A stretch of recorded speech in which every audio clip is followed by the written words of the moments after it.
ನಿರ್ಧಾರಕ್ಕೆ ಬಿಟ್ಟಿದ್ದಾರೆ. ಇನ್ನು ಮುಂದೆ ತಮಗೆ ಅವಶ್ಯಕತೆ ಇದ್ದಲ್ಲಿ ಅನುಮತಿ ನೀಡಬಹುದು. ಅದು ಸಮಿತಿಯ ನಿರ್ಧಾರವೇ ಅಂತಿಮ ಆಗಿರ್ತದೆ.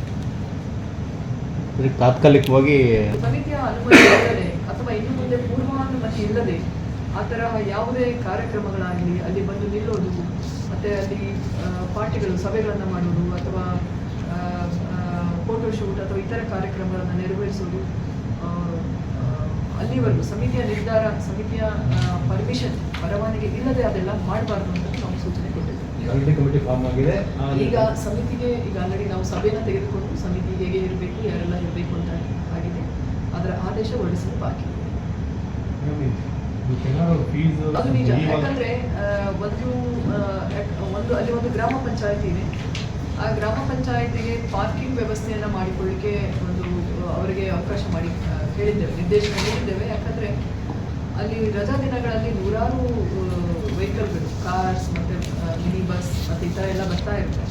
ಸೊ ಹಾಗಾಗಿ ಅದೊಂದು ಪಾರ್ಕಿಂಗ್ ವ್ಯವಸ್ಥೆಯನ್ನು ಸಹ ಕಲ್ಪಿಸಬೇಕಾಗುತ್ತೆ. ಸೊ ನಾವು ಈಗಾಗಲೇ ಹೇಳಿದ ಹಾಗೆ ಪ್ರವಾಸೋದ್ಯಮವೂ ಅಷ್ಟೇ ಮುಖ್ಯ ಆಗಿದೆ. ಪ್ರವಾಸಿಗಳು ಅಂತಹ ಒಳ್ಳೆಯ ಸ್ಥಳಗಳಿಗೆ ವಿಸಿಟ್ ಮಾಡಲಿಕ್ಕೆ ಬರ್ತಾ ಇರ್ತಾರೆ. ಸೊ ಅದೇ ನಿಟ್ಟಿನಲ್ಲಿ ಗ್ರಾಮ ಪಂಚಾಯಿತಿಯವರು ಸಹ ಒಂದು ಶುಲ್ಕವನ್ನು ಕಲೆಕ್ಟ್ ಮಾಡಿಕೊಂಡ್ರೆ ಅದು ಅವರಿಗೆ ಒಂದು ಆದಾಯ ಮೂಲವಾಗುತ್ತೆ. ಮತ್ತು ಅಲ್ಲಿನ ವ್ಯವಸ್ಥೆ ಕಲ್ಪಿಸಲಿಕ್ಕೆ ಆ ಗ್ರಾಮ ಪಂಚಾಯಿತಿಗೂ ಸಹ ಅನುಕೂಲ ಆಗುತ್ತೆ. ಯಾಕಂದರೆ ಅಲ್ಲಿ ಒಬ್ಬ ವಾಚ್ಮ್ಯಾನ್ ಇಡಬೇಕು ಮತ್ತು ಅನೇಕ ಸೌಲಭ್ಯಗಳನ್ನು ಒದಗಿಸಬೇಕು ಅಂದರೆ ಆದಾಯವೂ ಸಹ ಬೇಕು. ಮತ್ತು ಸ್ವಚ್ಛತೆಯೂ ಸಹ ಮೇಂಟೈನ್ ಮಾಡಬೇಕು. ಇದೆಲ್ಲನೂ ಒಂದು ವ್ಯವಸ್ಥೆ ಮಾಡಿ. ಎರಡನೇದಾಗಿ ಸಮಿತಿ ಪ್ರಾರಂಭ ಆದಾಗ ಸಮಿತಿ ಒಂದು ಅನುದಾನವನ್ನು ಅದಕ್ಕೆ ಸಪೋಸ್ ಫೋಟೋ ಶೂಟ್ ಮಾಡಲಿಕ್ಕೆ ಅನುಮತಿ ಕೊಡೋದಾದರೆ ಅವರು ಒಂದು ಅಮೌಂಟನ್ನು ಅಥವಾ ಒಂದು ನಿಗದಿತ ಒಂದು ಶುಲ್ಕವನ್ನು ಫಿಕ್ಸ್ ಮಾಡ್ಬೋದು. ತೀರಾ ಅದು ಸಮಿತಿ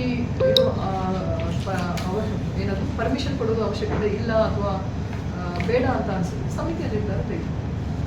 ಯಾಕಂದರೆ ಲೋಕಲಲ್ಲಿ ಅವರ ಅಲ್ಲಿನ ಪರಿಸ್ಥಿತಿಯನ್ನು ಅರ್ಥ ಮಾಡಿಕೊಂಡು ಅವರು ಒಂದು ಸೂಕ್ತ ನಿರ್ಧಾರ ತೆಗೆದುಕೊಳ್ಳೋಕ್ಕೆ ಅನುಕೂಲ ಇರ್ತದೆ.